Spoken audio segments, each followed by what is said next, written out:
Pourquoi le sentiment de fierté et l'attractivité sont des éléments importants du projet que je porte? Alors, je pense que l'un ne va pas sans l'autre. On n'est pas attractif si soi-même on n'est pas convaincu qu'on est attractif. On n'attire pas les autres si soi-même on pense qu'on vit dans un territoire qui n'a que des défauts, qui n'a aucun atout, qui n'a que des faiblesses.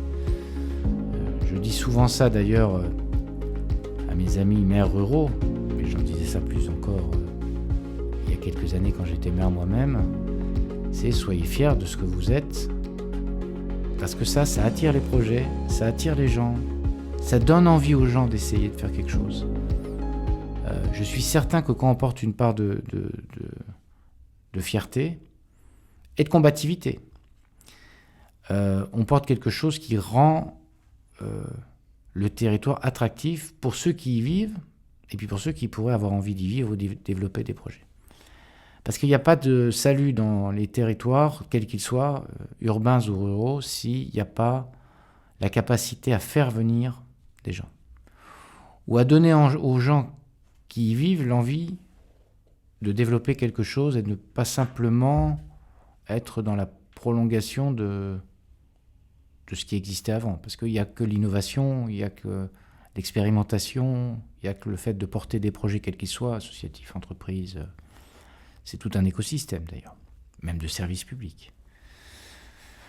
Parce qu'il y a aussi de l'innovation dans les services publics. Je pense que c'est nécessaire d'avoir ça et donc d'être attractif. Sinon, on a un territoire qui se referme sur lui-même et qui n'arrive plus à rentrer en interaction avec les autres. Donc, la fierté entraîne l'attractivité. Et par ailleurs, il faut faire... la fierté, elle se fonde généralement sur des réalités historiques, culturelles, sociologiques, économiques.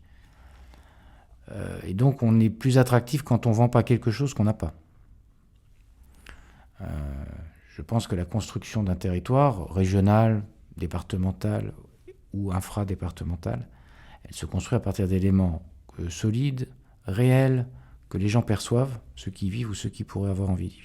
Donc c'est à partir de ça qu'il faut travailler. C'est pour ça qu'une grande part l'une des lignes directrices, en tout cas, du projet que je porte, est un projet qui vise à ce que nous soyons collectivement fiers de cette région qui est si diverse, qui a tant d'atouts.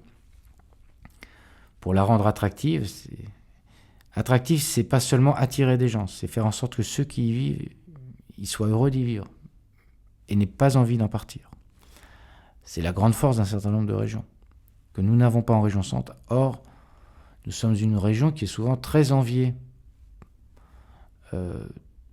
pour ceux qui la connaissent ou pour ceux d'ailleurs qui ne la connaissent pas encore.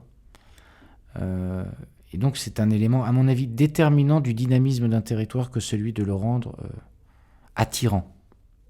Parce que c'est ça ce que ça veut dire, attractif. Attirant aux yeux des entrepreneurs, attirant aux yeux des habitants, attirant aux yeux des chercheurs, attirant aux yeux des jeunes, ou de ceux qui sont moins jeunes mais qui ont envie d'y rester ou d'y passer leur retraite. Bonjour Monsieur Fesneau, donc je m'appelle Maxime, j'ai 23 ans, j'habite dans un petit village près de Loches en Touraine. Et moi je voulais vous demander, parce que c'est vrai aujourd'hui que les jeunes quittent beaucoup la région centre, notamment après leurs études. Et moi je voulais vous demander, qu'est-ce que vous comptiez faire pour que les jeunes ne quittent pas notre belle région, ou plutôt pour leur donner envie de revenir, parce que c'est vrai qu'au niveau des études, au niveau du master, on est beaucoup obligé de se tourner vers d'autres villes, dans d'autres régions. Donc voilà, quelle était votre vision par rapport à ça et comment nous aider à revenir en Touraine ou dans la région? Peut-être pour répondre à la question de Maxime, et essayant de me mettre à la place d'un jeune de 24 ans, que j'ai été au fond, il y a quelques années, qu'est-ce qui donne envie à un jeune de la région d'y revenir? Alors il a évoqué deux sujets, me semble-t-il. Le premier, c'est quand même la formation, parce que tous les jeunes ne trouvent pas en région centre les choix de formation ou les formations qu'ils souhaiteraient avoir. Soit qu'ils sont obligés d'aller à Paris, soit qu'ils sont obligés d'aller parce qu'ils sont dans d'autres lieux de la région. Je pense au sud de la région. D'aller plutôt vers Auvergne-Rhône-Alpes, d'aller plutôt vers la Nouvelle-Aquitaine pour trouver la formation de leur choix. Premier élément quand même, donc, c'est de faire en sorte que chacun puisse trouver dans la région le maximum de formation qui correspond à ses attentes.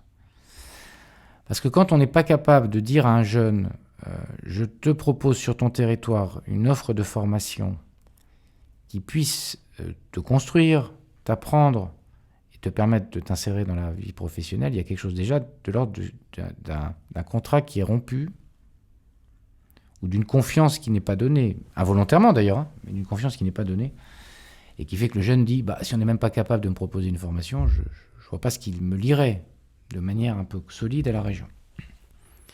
Puis le deuxième sujet, c'est pour des jeunes qui, et ça peut arriver, parce qu'il ne faut pas être enfermé, font le choix à un moment dans un parcours de sortir de la région, ou qui sont dans la région d'ailleurs et qui ont envie de développer un projet. Et là, il me semble que le conseil régional, mais pas lui seul d'ailleurs, les autres collectivités, l'État doivent, au fond, permettre à tous ceux qui ont un projet